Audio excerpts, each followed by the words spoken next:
Okay, let's dive in. You know how sometimes learning new English words feels a bit temporary, like they don't quite stick? Yeah, it's a really common challenge. Just memorizing lists often isn't enough. Our brains seem to need a bit more context, something to hang the words on. Exactly. So for this deep dive, we're trying something a bit different. We're going to explore some useful English vocabulary through a short story set somewhere familiar. A coffee shop, right. A place most people can picture easily. Precisely. So the plan is we'll hear the story bit by bit, pull out key words, break down what they mean, and give you a chance to practice saying them.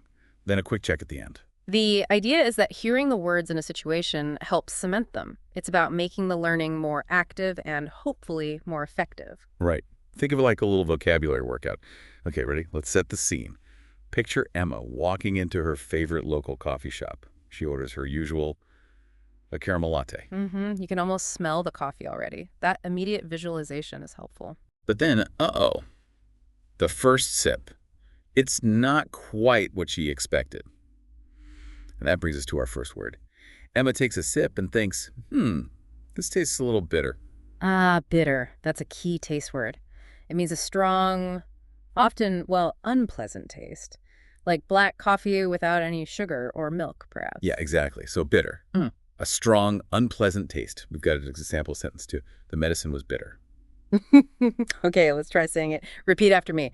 Bitter. Bitter. Good. And notice how the medicine example shows it's not just for coffee. It's a general word for that kind of sharp, unpleasant taste. Okay, so Emma is not thrilled. She goes back to the counter. Luckily, the person working there, Ryan, seems helpful. He says, "Oh, I'm so sorry. Let me remake that for you. Perhaps I misunderstood your order." Okay, two useful ones there. Let's take remake first. It's pretty straightforward. It just means to make something again. Like Ryan's going to make a new latte. Okay, say. Remake. And the second one he used was misunderstand. Right. Misunderstand. That means to not understand correctly. Simple as that. Maybe he thought she said vanilla or something. Exactly. It happens. So let's practice that one. Misunderstand. Misunderstand. It's interesting how those two words, remake and misunderstand, often pop up together in these kinds of service situations. Well, it's a polite way to handle a potential error, isn't it? Acknowledging a possible misunderstanding and offering to fix it, to remake it. Good point. So Emma, she seems pretty relaxed about it. She replies, "Oh, it's no problem at all. The atmosphere here is so lovely, I don't mind waiting a few minutes." Ah, atmosphere. That's a nice one. It refers to the overall feeling or mood of a place, how it feels to be there. Yeah, like, is it busy, quiet, friendly? Our example is, this cafe has a cozy or comfortable atmosphere. Okay, your turn. Atmosphere. Atmosphere. Think about your favorite cafe. What's the atmosphere like? Cozy, lively, relaxed. Good question. So while Emma's waiting for her remade drink, guess who walks in? Her friend Jessica.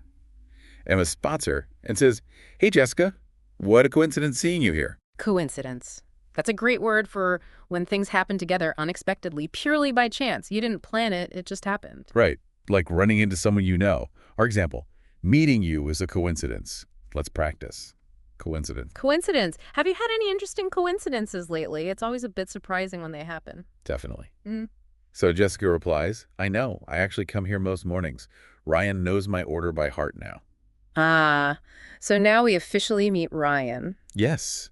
In this story, Ryan isn't just a name. It represents the job title, basically a person who makes coffee in a cafe, a barista. Exactly. Yeah. Like the example. Ryan made a perfect cappuccino. Let's just say the name, thinking of the role. Ryan. Ryan. It's useful to have that term, even if it's a name here, for the coffee maker.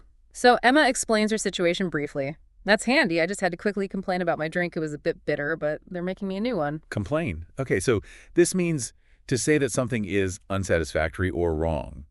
You're expressing dissatisfaction, politely, hopefully, like Emma seems to be doing. The example sentence. She had to complain about the order. Let's try it. Complain. Complain. It's something we sometimes have to do, isn't it? True. Just then, Ryan arrives with a new drink. He says, "Here you go, one fresh caramel latte." Fresh, meaning newly made or just prepared. We use it for lots of things, not just coffee. Like fresh bread, fresh juice. Our example is, they brought fresh pastries. Okay, repeat. Fresh. Fresh. You can almost taste the difference when something's really fresh. Absolutely. And finally, the moment of truth. Emma takes a sip of the new fresh latte. She smiles. Now this is delicious. Ah, delicious. A wonderful word. It simply means very tasty or tastes really good. Yes. The example, the cake was delicious. Let's say with enthusiasm, delicious. Delicious, that's the goal, right? For the coffee, the kick, whatever it is. Fantastic. Okay, wow, we covered quite a few words there just from that short coffee shop story. Bitter, remake, misunderstand, atmosphere, coincidence, Ryan, the coffee maker role, complain, fresh, and delicious. And we don't just list them. We saw how they were used, define them, and you got to practice saying them. Exactly. So now let's do a really quick quiz just to help lock those words in. No pressure at all. Ready? Let's do it. Quick fire. Okay, question 1. What drink did Emma order originally? A caramel latte. Got it. What does the word bitter describe? A strong, unpleasant taste. Perfect. Now, thinking about the feeling of the coffee shop, what's a word for comfortable and relaxing? We mentioned it in an example. That would be cozy. Cozy, yes. Why did Ryan offer to remake Emma's latte? Because the first one was bitter. Right. And what does it mean if you misunderstand something? It means you didn't understand it correctly. What do we call it when you meet someone unexpectedly, by chance? That's a coincidence. Good. In our story, who is Ryan? What's his role? He's the person making the coffee, the barista. Excellent. What might you do if you're unhappy with an order? The word we learned. You might complain. You might. And if something is newly made, like Emma's second latte, it's fresh. Last one.